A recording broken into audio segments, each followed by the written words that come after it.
Israel மீது Houthi கிளர்ச்சியாளர்கள் தொடர்ந்து தாக்குதல் நடத்தி வருகிறார்கள். குறிப்பாக ஏவுகணை ட்ரோன் தாக்குதலை இஸ்ரேலின் அயன்டோம் அமைப்பு தடுத்துவிடும். அதேபோல சைரன் ஒலி எழுப்பி மக்களை எச்சரிக்கும். ஆனால் நேற்று நடந்த தாக்குதலில் இது இரண்டுமே நடக்கவில்லை. இதனால் இஸ்ரேல் மக்கள் அதிர்ச்சியடைந்துள்ளனர். தெற்கு இஸ்ரேலில் உள்ள ராமோன் விமான நிலையத்தின் வருகை பகுதியை தாக்கியதாக இஸ்ரேல் ராணுவமும் இஸ்ரேல் விமான நிலைய ஆணையமும் தெரிவித்துள்ளன. இந்த தாக்குதலின் போது எந்தவிதமான எச்சரிக்கை சைரன்களும் ஒலிக்கவில்லை என இஸ்ரேல் பாதுகாப்பு படை கூறியுள்ளது. இந்த சம்பவம் குறித்து விசாரணை நடைபெற்று வருவதாகவும் தெரிவித்திருக்கிறார்கள். இஸ்ரேலில் ஏவுகணை மற்றும் ட்ரோன் தாக்குதலை தடுக்க பல அடுக்கு பாதுகாப்பு அமைப்பு உள்ளது. இத்தகைய அமைப்புகள் இருக்கும்போது வரும் தாக்குதல் குறித்து சைரன்கள் ஒலிக்காமல் இருப்பது மிகவும் அரிதான நிகழ்வு. இஸ்ரேலிய விமானப்படை மேற்கொண்ட விசாரணையில் ஹவுதிகளின் ட்ரோன் முன்னரே கண்டறியப்பட்டதாகவும், ஆனால் அது அச்சுறுத்தும் ஒன்றாக வகைப்படுத்தப்படாததால் பாதுகாப்பு வளையத்தை தாண்டி விமான நிலையத்திற்குள் நுழைய முடிந்ததாகவும் முதல்கட்ட தகவல் தெரிவித்திருக்கிறது.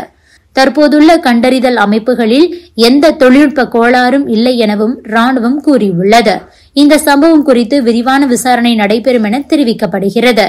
இந்த தாக்குதலின் போது மேலும் சில ட்ரோன்கள் இடைமறித்து அழிக்கப்பட்டதாக ராணுவம் தெரிவித்தது. இந்த சம்பவத்திற்கு பிறகு ராமோன் விமான நிலையத்தின் தெற்கு பகுதி வான்வெளி போக்குவரத்துக்காக மூடப்பட்டது. சுமார் 90 நிமிடங்களுக்கு பிறகு மீண்டும் திறக்கப்பட்டதாக இஸ்ரேல் விமான நிலைய ஆணையத்தின் செய்தி தொடர்பாளர் தெரிவித்திருக்கிறார். ராமோன் விமான நிலையம் இஸ்ரேலின் சர்வதேச விமான நிலையங்களில் ஒன்றாகும். இது முக்கியமாக செங்கடலின் தெற்கு முனையில் உள்ள எய்லாட் நகரத்திற்கு சேவையை வழங்குகிறது. சமூக ஊடகங்களில் பகிரப்பட்ட காணொளிகள் விமான நிலையத்தின் வருகை பகுதியில் ஜன்னல்கள் உடைந்தும் கண்ணாடி துகள்கள் சிதறியும் கிடந்த காட்சிகள் பதிவாகியுள்ளன.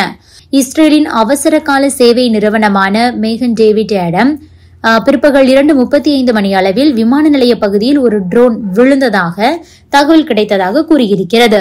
இந்த தாக்குதலில் 2 பேருக்கு லேசான காயம் ஏற்பட்டதாக தெரிகிறது. உலகிலேயே மிகவும் வலுவான வான் பாதுகாப்பு அமைப்பு கொண்டிருப்பதாக சொல்லிக் கொள்ளும் இஸ்ரேல் சாதாரண ட்ரோனை இடைமறிக்காமல் விட்டது ஏன் என்ற கேள்வி எழுந்திருக்கிறது.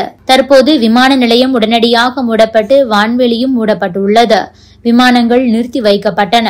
இது தொடர்பாக இஸ்ரேல் என்ன சொல்லியிருக்கிறது என்றால், ஹவுதி கிளர்ச்சி குழுவினர் ட்ரோன் தாக்குதலை நடத்தினர். இதில் பல ட்ரோன்கள் இடைமறித்து அழிக்கப்பட்டன. ஒரு ட்ரோன் ரமோன் சர்வதேச விமான நிலையத்தின் பயணிகள் ஹாலை தாக்கியது என தெரிவிக்கப்பட்டிருக்கிறது. இஸ்ரேலின் தெற்கு பகுதி நகரமான எய்லாட் அருகே இந்த விமான நிலையம் உள்ளது. முன்னதாக கடந்த மே மாதம் இஸ்ரேலின் பிரதான விமான நிலையம் அருகே ஹவுதி குழுக்கள் ஏவுகணை தாக்குதலை நடத்தியது.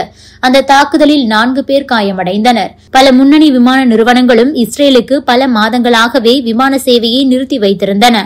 அதன் பிறகு ஏமன் தலைநகர் சனாவில் உள்ள முக்கிய விமான நிலையத்தை இஸ்ரேல் தகர்த்தது. இவ்வாறு ஹவுதி கிளர்ச்சி குழுக்கள் அவ்வப்போது இஸ்ரேல் மீது தாக்குதல் நடத்தி வரும் சூழலில் திடீரென விமான நிலையத்தை குறிவைத்து ட்ரோன் தாக்குதலை நடத்தியுள்ளன. 2 வாரங்களுக்கு முன்பு ஏமன் தலைநகர் சனாவில் இஸ்ரேல் தாக்குதல் நடத்தியது.